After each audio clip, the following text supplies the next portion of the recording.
प्रश्न गुणनखंड विधि द्वारा द्विघात समीकरण x का वर्ग माइनस 3x माइनस 10 बराबर 0 के मूल ज्ञात कीजिए।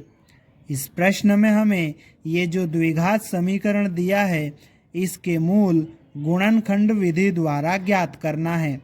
इस प्रश्न को हल करने के लिए हम लिखेंगे हल दिया है और उसके बाद में जो द्विघात समीकरण हमें दिया है उसको हम लिख लेंगे।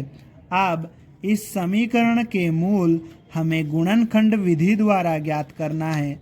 तो गुणनखंड विधि द्वारा समीकरण के मूल ज्ञात करने के लिए हम क्या करते हैं, उस समीकरण के दो खंड यानी कि दो टुकड़े करते हैं। ठीक है, और उस समीकरण के दो टुकड़े करने के लिए जो बीच वाला पद होता है, मिडिल टर्म होता है, उसको हमें तोड़ना होता है। तो इस मिडिल टर्म को हम तोड़ेंगे और इसको तोड़ने के लिए इसके पड़ोसियों की मदद लेंगे। इसका पड़ोसी कौन है, x वर्ग, और इसके साथ में कितना लिखा है, कुछ नहीं दिख रहा है, कोई संख्या नहीं दिख रही है, तो इसके साथ में गुणा में 1 लिखा है। ठीक है, कुछ नहीं दिख रहा मतलब कितना लिखा है, 1 लिखा है। और इस 3x का दूसरा पड़ोसी है 10 जो कि बराबर के जस्ट पहले हैं। ठीक है, तो इसको हम ले लेंगे। ठीक है, अब इन दोनों का क्या करेंगे, गुणा करेंगे। ठीक है, 1 और 10 का गुणा करेंगे तो कितना आ जाएगा, 10। अब हम क्या करेंगे, इस 10 के फैक्टर निकालेंगे।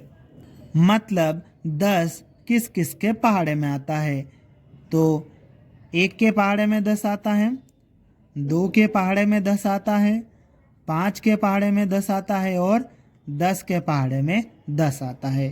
तो इस तरह से 10 के ये 4 फैक्टर हमें मिल गए। इन फैक्टर का ऐसा जोड़ा बनाएंगे जिनका गुणा करने पर वापस 10 आए। तो 1 और 10 का गुणा करेंगे तो 10 आएगा और 2 और 5 का गुणा करेंगे तो 10 आएगा। ठीक है, अब इन दोनों जोड़ों में से हम ऐसा जोड़ा सेलेक्ट करेंगे जिसको जोड़ने या घटाने पर ये बीच वाला पद यानी कि -3 आ जाए। ठीक है, 1 और 10 को जोड़ेंगे 11 आएगा, घटाएंगे तो 9 आएगा, 3 नहीं आ रहा है।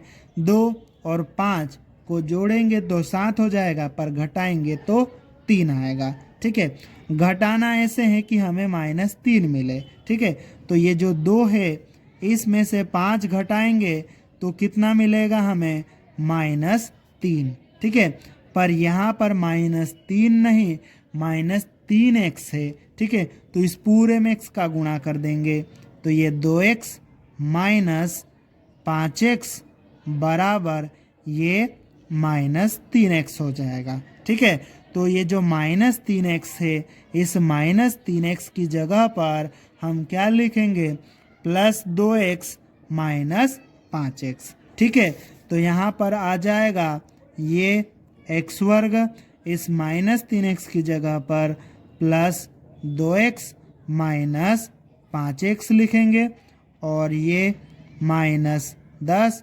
बराबर 0। ठीक है, अब आगे ये जो है इसका एक जोड़ा बन जाएगा, इसका एक जोड़ा बन जाएगा। ठीक है, यहाँ पर हम 2 के जोड़े बना लेंगे। ये जो पहला जोड़ा है इस जोड़े में देखो क्या चीज़ कॉमन आ रही है, जो दोनों जगह हो, यहाँ x है यहाँ भी x है, तो दोनों जगह x है तो यहाँ से x कॉमन आ जाएगा। ठीक है, यहाँ x की घात 2 है मतलब x गुणित x, एक x बाहर गया तो एक x बच जाएगा, ये प्लस का चिन्ह, यहाँ से x चले जाएगा तो क्या बचेगा, 2 बच जाएगा। ठीक है, अब ये जो दूसरा जोड़ा है इस जोड़े में देखो यहाँ भी माइनस यहाँ भी माइनस, तो माइनस भी कॉमन आएगा यहाँ से। ठीक है, और क्या कॉमन आएगा, यहाँ पे 5 है, ये जो 10 है 2 गुणित 5 लिखा हुआ मतलब यहाँ भी 5 है तो यहाँ से 5 भी कॉमन आ जाएगा। ठीक है, -5 यहाँ से जाएगा तो ये x बच जाएगा, माइनस कॉमन बाहर ले रहे तो ये प्लस हो जाएगा। ठीक है, अंदर वालों का चिन्ह बदल जाता है। ठीक है, तो ये प्लस हो जाएगा। यहाँ 2 गुणित 5 लिखा हुआ, 5 गया तो कितना बचेगा 2, और ये बराबर 0। ठीक है, अब इस पूरे को एक जोड़ा समझ लो। ठीक है, इस पूरे में देखो x प्लस 2 दोनों जगह है, तो ये x प्लस 2 पूरा कोष्टक हम बाहर लेंगे, तो यहाँ क्या बचेगा, यहाँ x बचेगा, यहाँ क्या बचेगा -5 और बराबर 0। इस प्रकार से हमने जो समीकरण हमें दिया था उसके हमने 2 टुकड़े 2 खंड कर लिए हैं। अब इन दोनों टुकड़ों को हम 0 के बराबर रखेंगे। यहाँ पर हमारे पास में ये जो पहला टुकड़ा है x प्लस 2, इसको 0 के बराबर रख देंगे, फिर बीच में लिखेंगे या, और उसके बाद में ये जो दूसरा टुकड़ा है x माइनस 5, इसको भी 0 के बराबर रख देंगे। ठीक है, यहाँ से हमें x का मान निकालना है, तो हम क्या करेंगे, ये x लिखेंगे, ये बराबर का चिन्ह और ये 0। इस 2 को हम उधर भेजेंगे, 2 इधर प्लस का है, उधर जाएगा तो माइनस का हो जाएगा। ठीक है, फिर x बराबर 0 में से 2 घटाएंगे, कितना आएगा -2। ठीक है, यहाँ या हम लिख लेंगे। ठीक है, अब दूसरे टुकड़े को देखते हैं।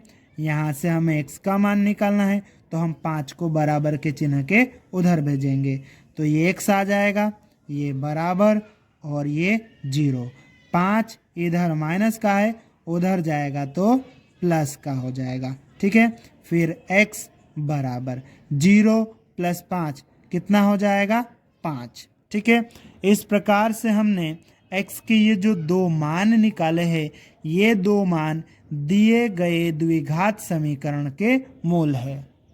अतः द्विघात समीकरण x का वर्ग माइनस 3x माइनस 10 बराबर 0 के मूल -2 और 5 है, और यही हमारा उत्तर है।